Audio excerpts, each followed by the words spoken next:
که تاسو اندوانه په دې وخت کې خورئ نو آیا دا پته تاسو ته شته دی چې دا ستاسو صحت لپاره فایدهمنه ده او که نقصاني ده؟ نو دا خو هسې هم فایدهمنه ده د صحت لپاره، خو که چیرې دغه شان اندوانې تاسو خورئ نو دا بیا ستاسو د صحت لپاره فایدهمنې نه دي بلکې نقصاني دي. چې په هغه اندوانه کې د ټولو نه اول علامات دا دي چې کومې نقصاني دي ستاسو دپاره.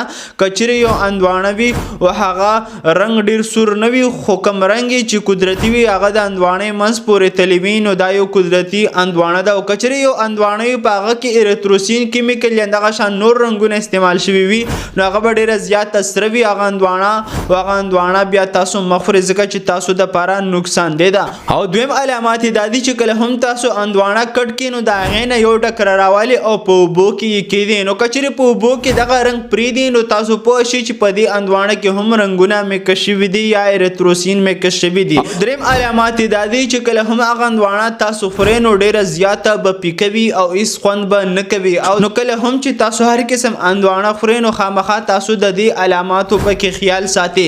او که چیرې تاسو د دې علاماتو پکې خیال نه ساتئ په اندوانه کې دننه نو بیا دا ستاسو د ماشومانو دپاره یا ستاسو دپاره د کینسر سبب هم جوړېدی شي، الله دې مکړي، یا تاسو یعنې دپاره د بیمارو سبب هم جوړېدی شي، یا د ماشومانو دپاره ذهني کمزورتیا علامات یا بیماری هم راوستلی شي. که چیرې تاسو ایریتروسین یا اوریجنل اندوانې تاسو ونه پیژندئ او بار بار تاسو خوړلې نو دا ویډیو صرف زما ستاسو د صحت په اړه باندې ده.